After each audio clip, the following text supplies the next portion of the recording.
lot of things going through my head this week. And since Sharon says I have no brain, there's a lot of space for things to go through my head. And she says the MRIs prove it, there's nothing there. But a lot of things going through my head this week as I was preparing to go with the youth this next week. First of all, I don't like camping. I'm just making that clear. My idea of camping is going to the Holiday Inn, where there's a swimming pool, hot tub, and room service. Okay? In that order. Okay? And a nice king-size bed with a pillow top and nice comfy pillows. And air conditioning. Okay? And if I can't have that, then I'll stay home. And so as I was putting stuff together and thinking things through, and Candy and I have been texting back and forth and planning things out and planning the tents and all of those things, I was thinking back through my memories of my youth leaders, who just happened to be sitting along the back wall back here. And one of them loved camping. One of them loved my kind of camping. And one of them that loved camping is just like my wife, who just happened to be his wife. Bonnie loved camping.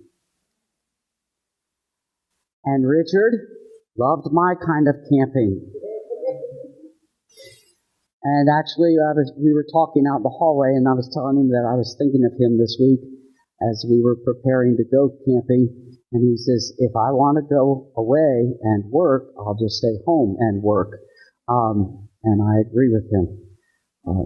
But a lot of memories going through my mind this week of Bonnie taking us camping, especially down in their field out back. The thing that was interesting to me, Bonnie, is that you would always have us over to go camping, but you always slept in the house. I never quite understood that, but you always slept in the house. You had us sleep outside, but she's teaching. Yeah, well, I didn't learn very well because I love the Holiday Inn. So,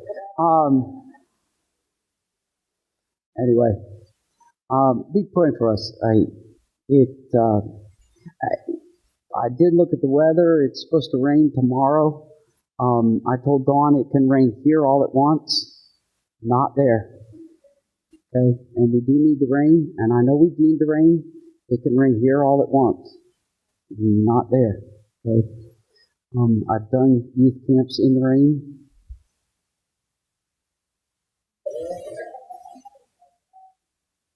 That's why I love camping at the Holiday Inn. Okay. Anyway, keep praying for us this week. Friday night, tremendous, outstanding, tremendous connections in the neighborhood, in the community.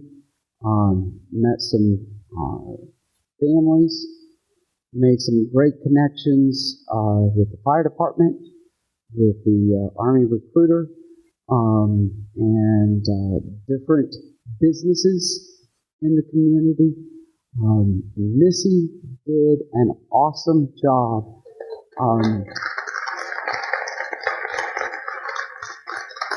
in reaching out to the businesses, getting things donated. I think the whole event maybe cost church about $400 or $500 rather than several thousands of dollars that it could have cost us. Okay, so just tremendous. A lot of hard work that she put into it, a lot of hours, and just tremendous. and already planning next year, which is awesome. Talking about next year, what we can do to improve, some things we need to tweak, some things we need to change, some things we need to, which is great, because that's how we grow. That's how we change things. That's how we make things better. Okay, so be ready. Be ready. Okay. I do have one more thing before I get into the message, and it deals with the youth, and it deals with the trip. Many of you know that we are privileged. We have a tremendous relationship with one of our sister congregations here in the city, and that is Hilltop Church. They have a van, a 15-passenger van, that most any time we just call them up and say, hey, can we borrow your van? And they loan it to us. They don't charge us anything. We fill it up when we give it back to them. That's pretty much all they charge us. Okay. This time when we called, they said, well, it's in the shop. It's getting the air conditioning fixed. The air conditioning isn't fixed, so youth, we get to ride in old style. Yes! The way I was raised. Roll down the windows and drive 70 miles an hour. That's the way the air conditioning works. Okay?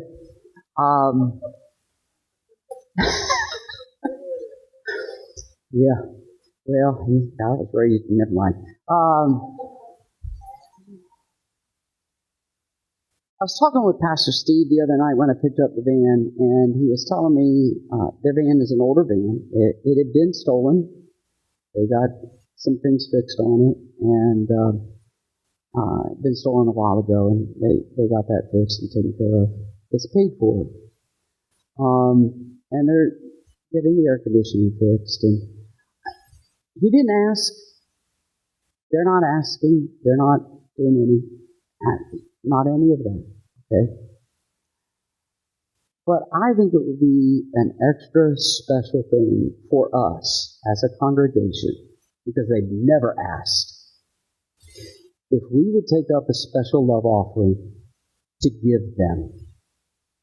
So I don't want to spring it on you today. All right? So I'm not going to take up a love offering today. I want to give you a week. Next Sunday, we will take up a love offering for Hilltop to give them for use for the van. Okay? The cost to fix their air conditioner is $500. All right? I would like for us to at least come up with $500 to fix their air conditioner. That's the least we can do. I think we could do better than that. Okay? I think we can do better than that. But I think that's the least we can do. So be praying about what the Lord would have you do in the love offering next week. Now, with that being said,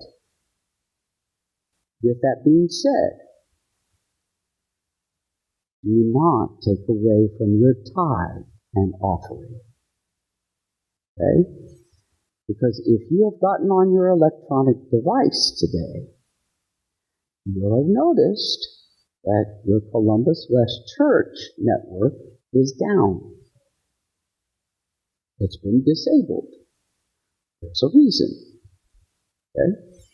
We have licenses that we have to pay for, that for the antennas and there's federal licenses that you have to, there's a lot of red tape that you have to go through to get Wi-Fi throughout the building. It's complicated. I don't understand it all. And it's just one of those things. You have to renew those every 3 years. It costs a little over $1,000. We have been struggling this year to make budget.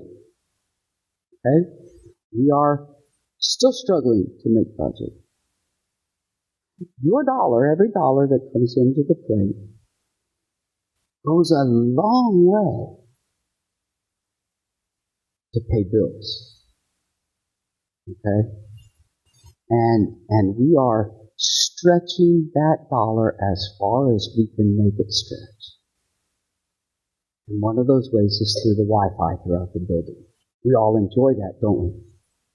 We use that for ministries on Wednesday nights. We use that for ministries on Sundays. We have an opportunity this February for Work as Worship Conference, the one-day thing that we did this last year. We're doing it again this next year. New speakers, a new format. I'm really excited about the new format that's coming up this February.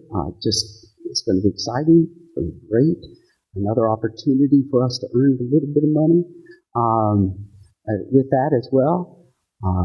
Another opportunity to tap into some businesses and bring some businesses into the building and minister to them about Jesus and about the Lord. But in order to do that, you got to have Wi-Fi. That's something that we approved as a congregation. We have to renew the license. That license costs, for 3 years, it's a 3-year license. That license costs a little over $1,000. Okay? I know it seems like a lot. It's a 3-year license. Right? That's why I say don't rob from your tithe, because we have to keep going as a congregation. I know the Lord provides. And He does. And He has. And He will. I believe that with all my heart. But we have an obligation as well. We have to do our part. Okay? We have to do our part. All right? So, next week, we'll be taking the love offering to Hilltop for the van, because they've been more than gracious. More than gracious. We've been borrowing it for years. More than gracious. But don't rob your tithe. Okay? Bring it to the storehouse of the Lord. Right? Paul, you had something you want to say?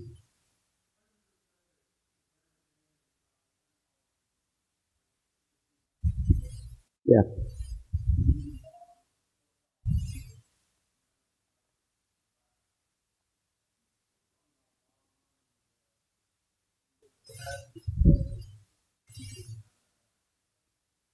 Yeah.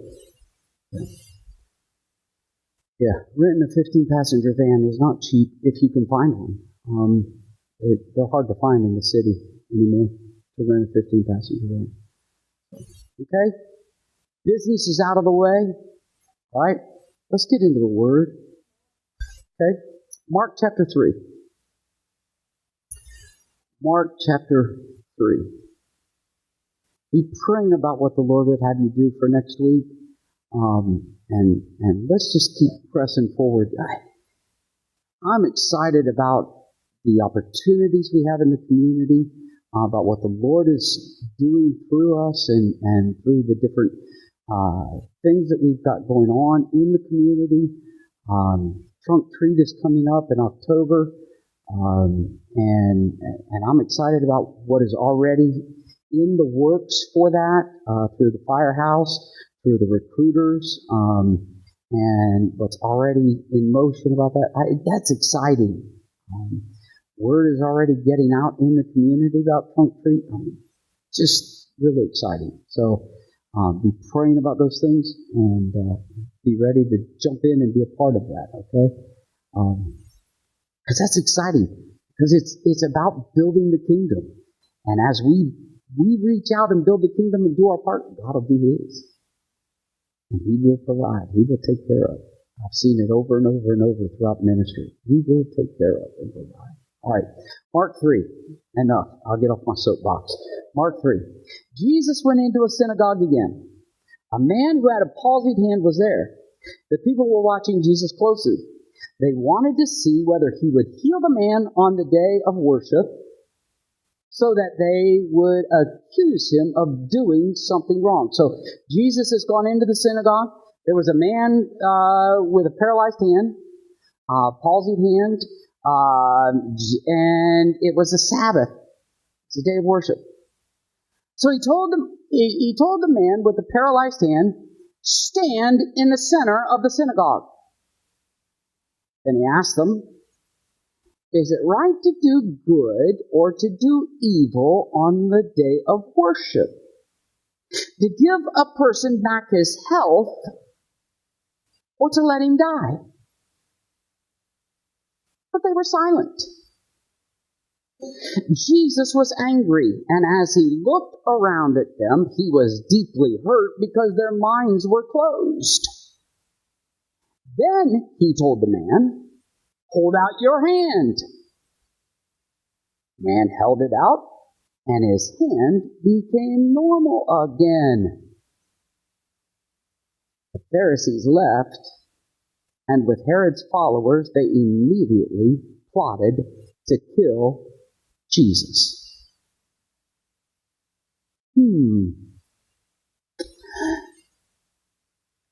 Today we're going to talk about this, and probably into next week, because there's a lot here today. And I don't want to keep you very long, and I want to get on the road with the youth and get stuff set up, okay? But if you want to title this message, the title of this message would be, "This Isn't Working." This isn't working.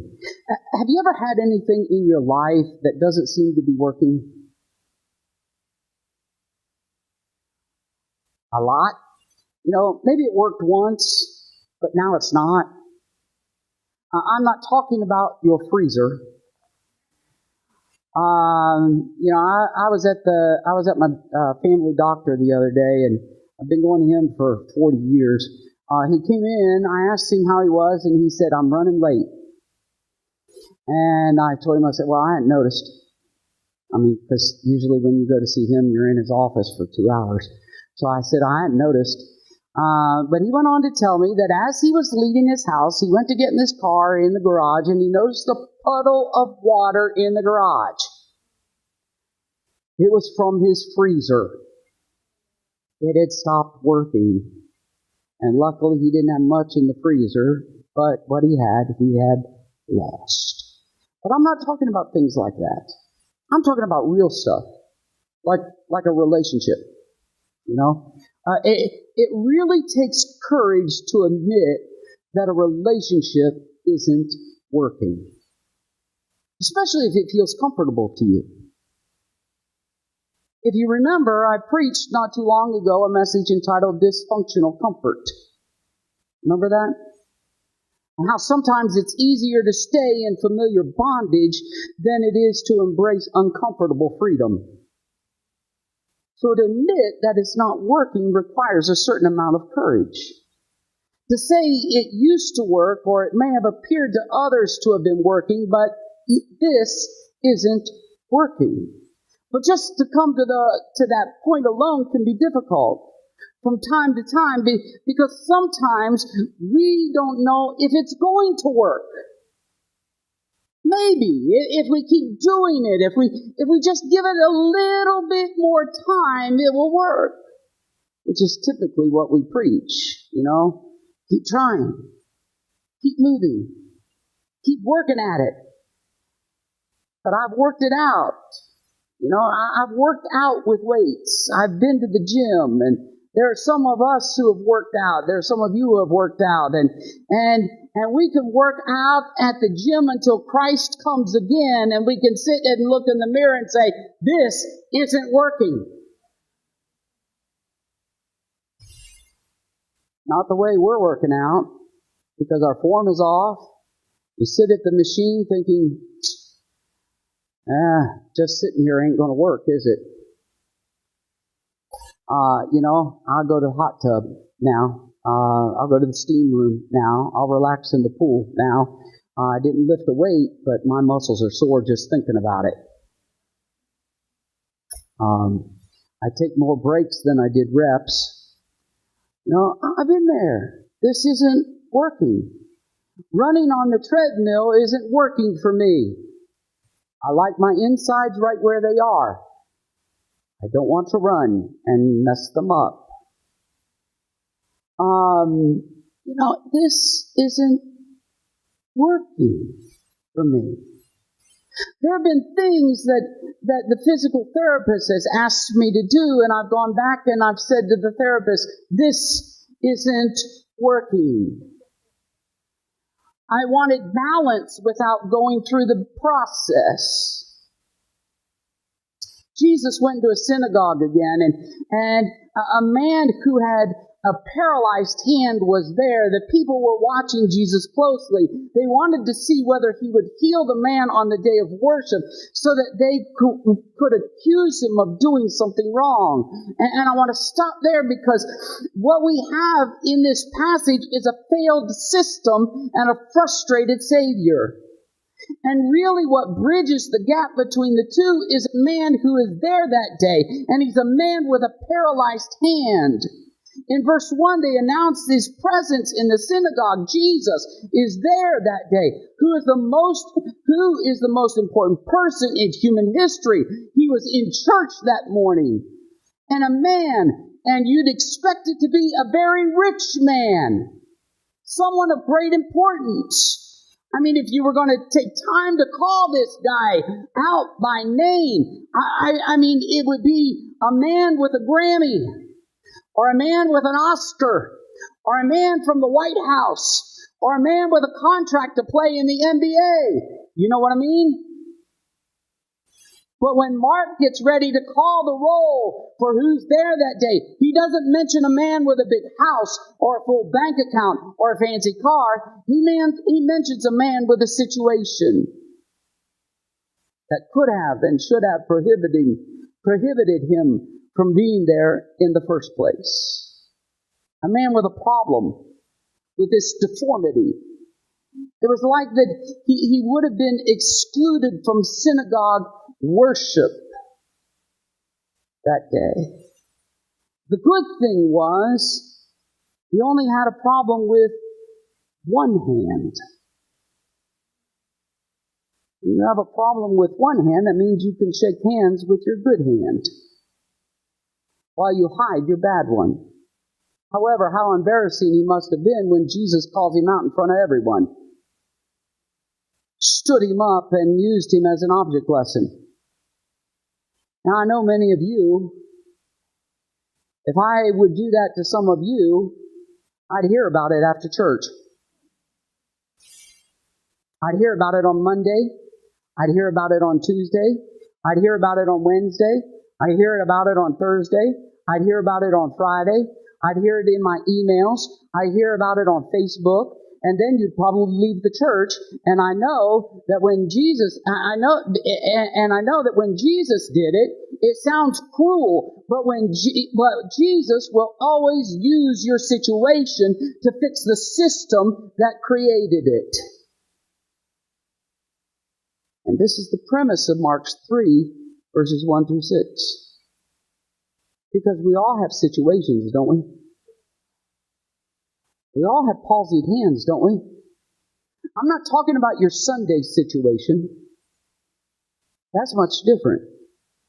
Jesus is speaking to that place that is not working. He's speaking to that place that is not functioning. He speaks to that place that you've learned to conceal, and he reveals his glory and his strength through your weakness.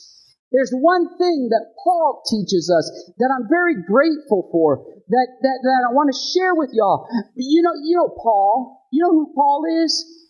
Not him. You know who Paul is. He wrote most of the New Testament. It is a theological impossibility for my situation to separate me from God. It's a wonderful list that he gives us in Romans chapter 8. If you've ever had one of those days where you find yourself in a situation where you don't feel God, where you don't sense God, or maybe you don't even believe he's there, go to Romans chapter 8, verse 35. There you will find a list of situations that cannot, will not, may not, do not have the permission or the power to separate you from God. In this list, he starts with trouble. It's almost like he's picking a fight. He starts out by saying, "Who shall separate us from the love of God?" Then he starts naming the situations and personifying the situation. He wants us to understand the power of the person and the work of Jesus Christ. That's why I've said before, His name is above all other names. The Bible declares, and I'm just repeating it, what that means is you can name a situation, and yet there is a name that is greater, and a work that is greater, and a Savior that is greater, and a grace that is greater than your situation. Paul says, shall trouble, shall hardship, shall persecution, who doesn't like you, who doesn't talk about you, or who talks about you, who doesn't think well of you, who doesn't speak kindly about you, because that's a situation. Shall famine, what you don't have, shall nakedness or exposure to the elements, shall danger or trouble, shall sword. He says, let's raise the stakes a little bit. Shall death, shall life, or angels, or demons. That's a situation that you can't even see. Or the present, what I'm dealing with right now. Or the future, what I'm worried about tomorrow that I don't even know about yet. Shall height, nor depth, or watch this clause, or anything else in all of creation. You see there, Paul gets it. He wants to close it all in. He says, if you can name a situation, I can point to a grace that is greater than your situation.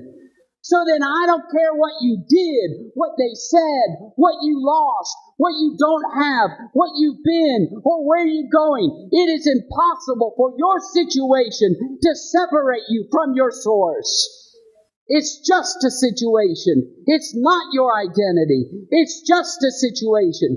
And this man has a situation, but this situation is not him. Somebody went through a divorce, but a divorce is not you. Somebody is dealing with an addiction, but the addiction is not your identity. And we know this because Mark calls him the man with a paralyzed hand, not a paralyzed-handed man.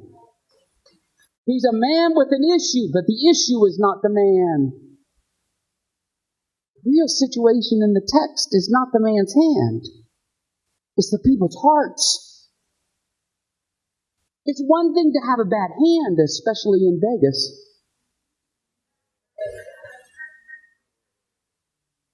I'm glad somebody picked up on that. But when you have a bad heart, when you look at this passage and really start to dig into it, there are 5 things here that Jesus came to fix. And He's going to fix this man's situation. But before He fixes the situation, He's going to challenge the system. Because that's what God does. The reason that He does it that way is rather than just fix the situation without addressing the system, is because if He fixes the situation without addressing the system that created the situation, you will stay stuck in the same system that created the situation. And then you will have 7 more baby situations that are worse than the first. You all know about that, right? Jesus said if you cast out a demon and you don't fill that spot where the demon was, the demon roams around. And he says, oh, well, that spot's empty. I'm going to go back. And he comes back and he brings 7 of his buddies with him. If you don't fix the system, but you just take care of the situation, that's it. You come back there, and that situation comes back, and you have 7 others come back with it that are worse than the first. Many of us live our lives going from situation to situation to situation to situation, and we can't even find time to pray. Because when we go to pray, we feel we have to go get through every situation. that we're dealing with. We have to pray for our mom because she's sick. And we have to pray for our missionaries that we've never met. And by the time we've prayed for every situation in our lives, we fall asleep. If you run around dealing with situations all day, you're actually disempowering the decision-making process within the organization. Because it's one thing to know when something isn't working, and a lot of people are good at knowing that. But how many of you know that it doesn't take a genius to know when something isn't working? How many of you know that? If you don't know that, go on Facebook and it tells you.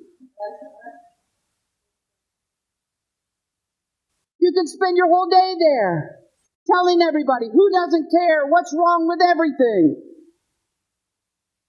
That you don't know how to fix either. It's one thing to know when it isn't working. It's another thing to know why this isn't working. It's one thing to know that the basketball isn't going in the hoop. It's another thing to know why it isn't going in the hoop. It's one thing to know, I want to kill my kids. I may be saying that this week. Just joking. It's another thing to know our communication is breaking down as they get older and the approach needs to change. It's one thing to know I feel lonely. It's another thing to know why do I feel lonely. And maybe it's not everybody else's fault. Maybe the system that is keeping me lonely is within my heart. You see, we always want to point fingers at situations. But you might just find that the situation you're pointing at is trying to alert you to a system in yourself that God wants to deal with. Because God is not a situational God. God is a God of systems. God is a God who gets to root causes. So Jesus went to the synagogue which is their system of worship, and he went on the Sabbath. He went on the day of worship, which is their day of rest, and he found a situation, and he stood it up in front of everyone, and he used the situation to fix their system. And the first thing he does is he fixes their pessimism, number one. Fixes their pessimism.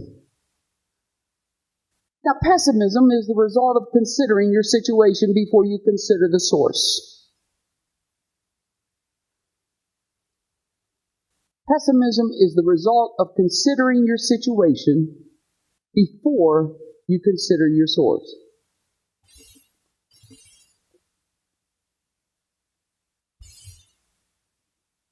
It's what makes you look at your life and feel so overwhelmed by all your situations, and I'm guilty of this. I'm guilty of evaluating my situation without considering my source. You will notice that there were some there that day. If you look at verse 2, there were some there looking for a reason to accuse Jesus. They were looking for something wrong. Here's a principle of the universe. You don't have to be a Christian to believe this. You will always find what you're looking for. If you're looking for a reason to be offended, you'll find it.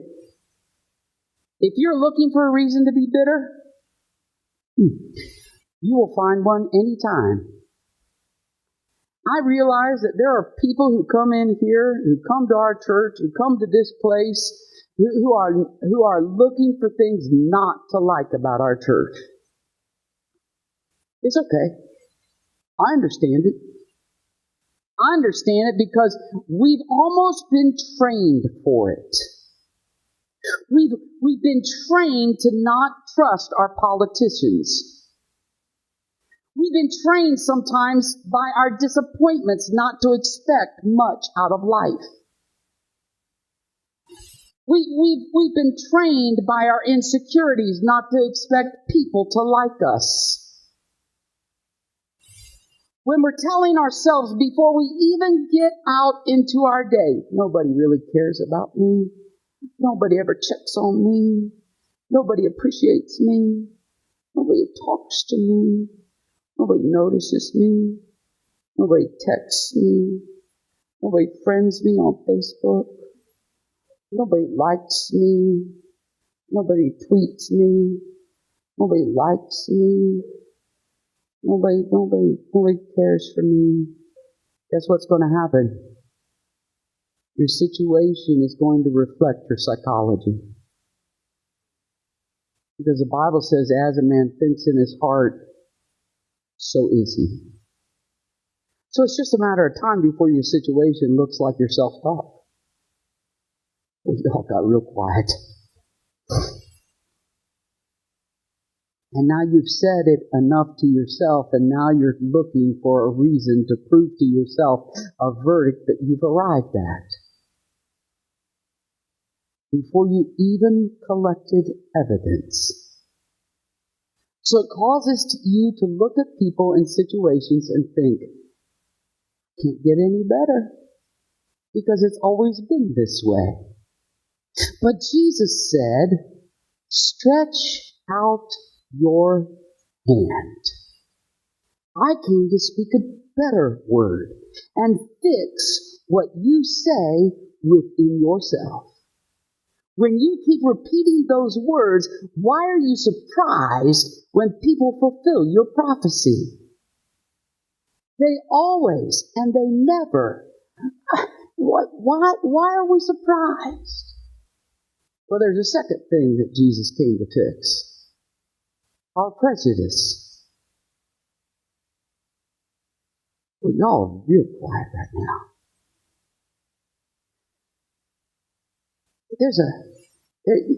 You might say, well, wait a minute, preacher. There's nothing in the passage about the man's skin color. There's nothing in the passage about gender equality. There's nothing in the passage about sexual orientation. There's none of that. Yet I still see prejudice on the Sabbath in the synagogue. This prejudice is not directed at the man. They are prejudiced toward Jesus. Okay, let's take the word apart. Prejudice. The definition is in the word, prejudge. That's what prejudice is. It doesn't just happen racially or socioeconomically. Prejudice is when you put yourself in the judge's seat or in the jury box. These men had the opportunity to witness a miracle, but rather than be a witness, they wanted to be a judge. And every day that you and I wake up, we have an opportunity to witness resurrection power all around us. We get to witness it in the lives of others, or we witness it in ourselves. We get to be witnesses. But you can't be a witness if you insist on being a judge. What I'm trying to say is this: have you already made up in your mind how God can bless, or who God can bless, or when God can bless? Have you already made up your mind on how God can do it? To the extent that you miss the very author of life, that the very author of life is right in front of you, and they are trying to kill the very thing that God sent to save them? Why? Because they've already made it up in their mind. We pray for wisdom, and God tries to send it through our wives.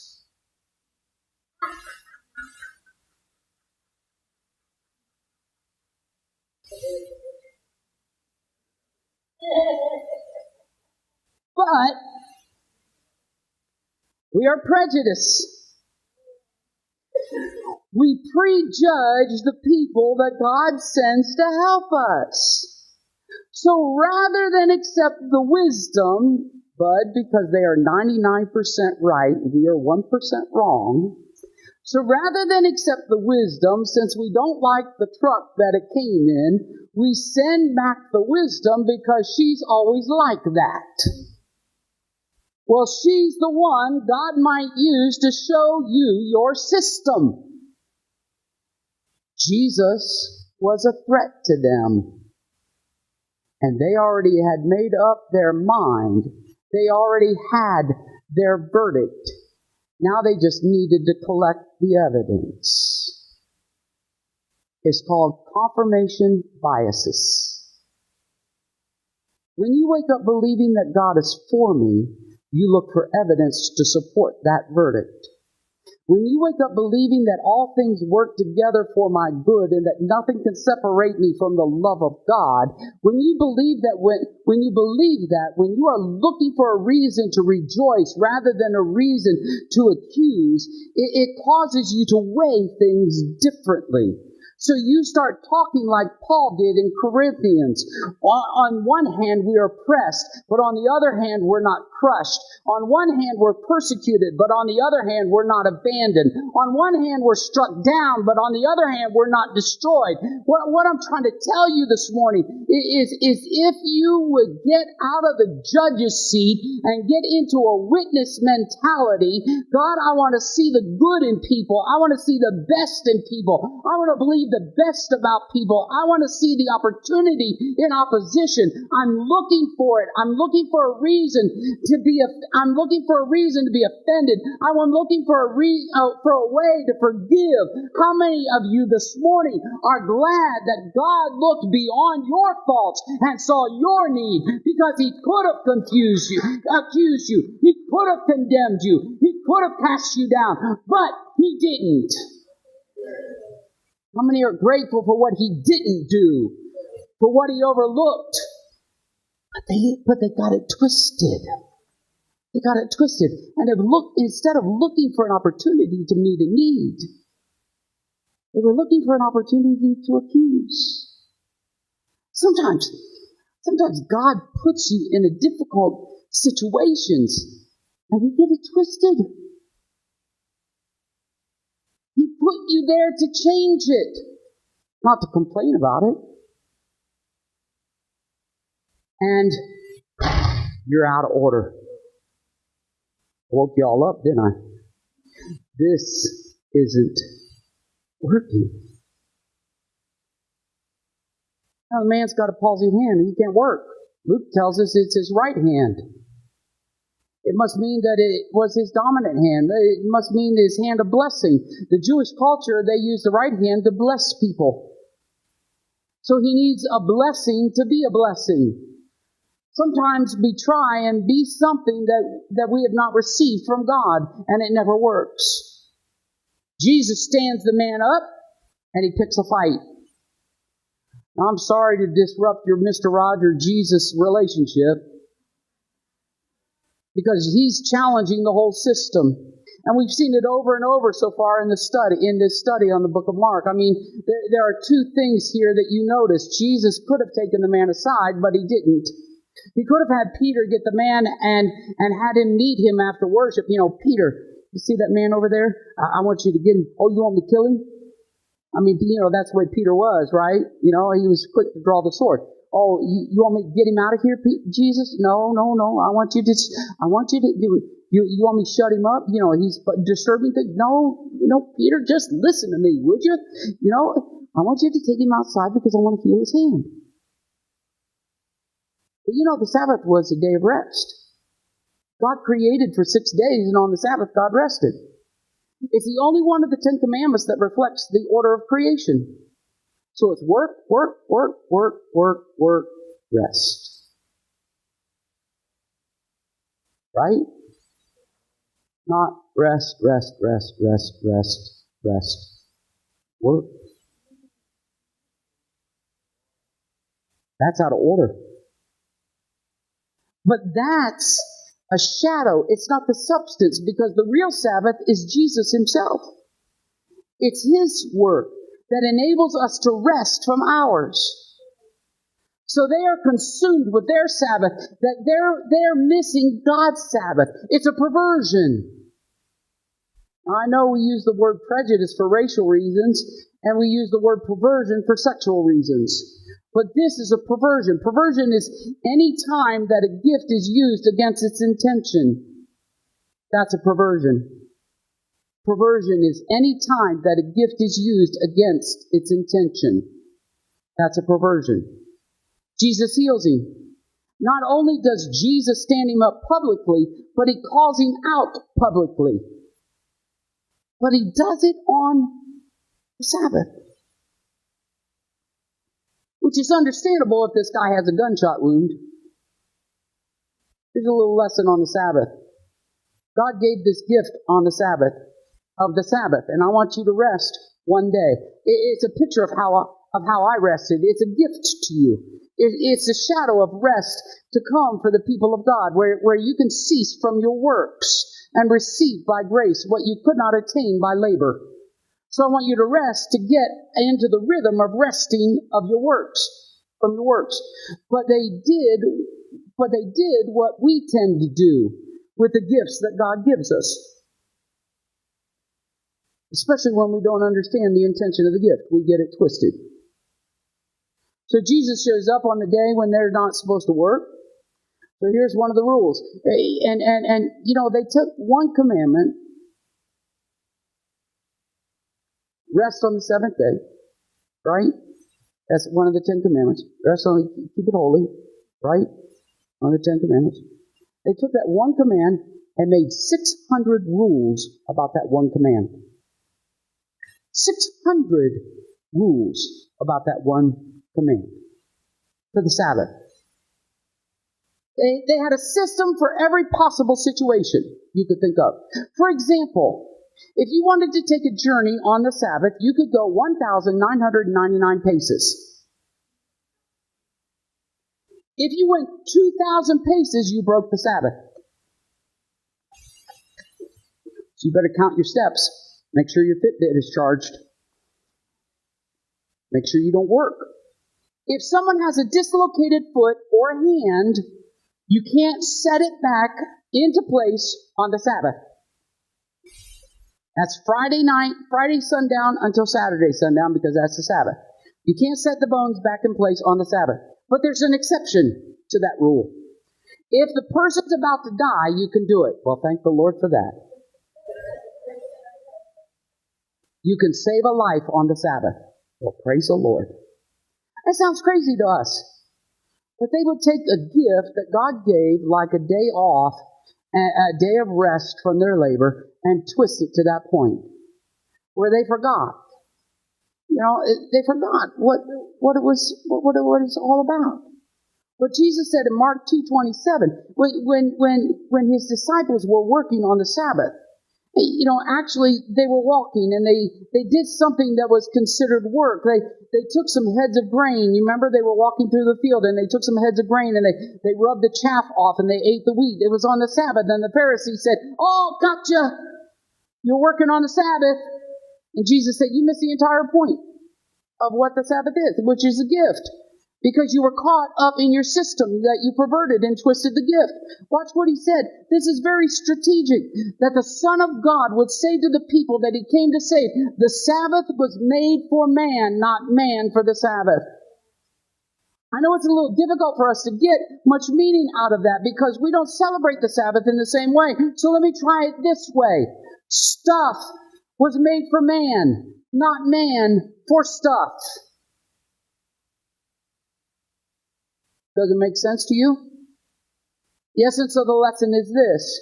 When you take a good gift and turn it into a god, it becomes destructive.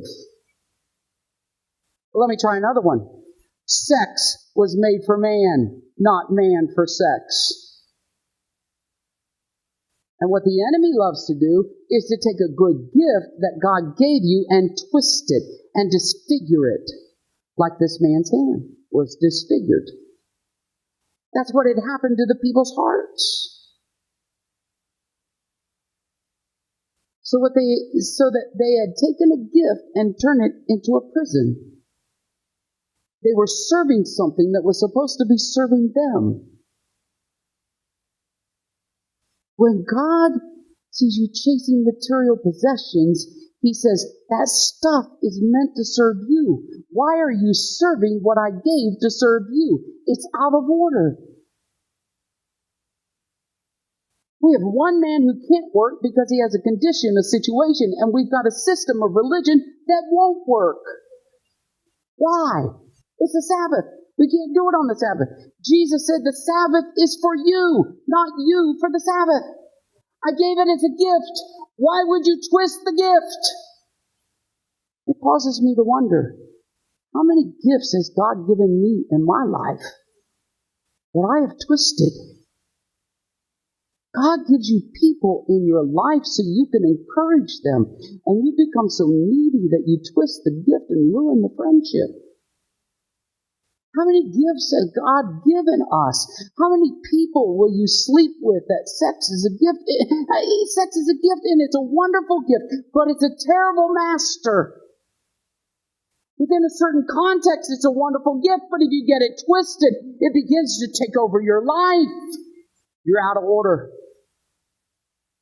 You put the Sabbath before people. God puts the people before the Sabbath. Religion always gets it twisted, though. And we always tell you 10 things that you have to do to be a good Christian. God taught me that I don't change so that He will love me. I change because He loves me.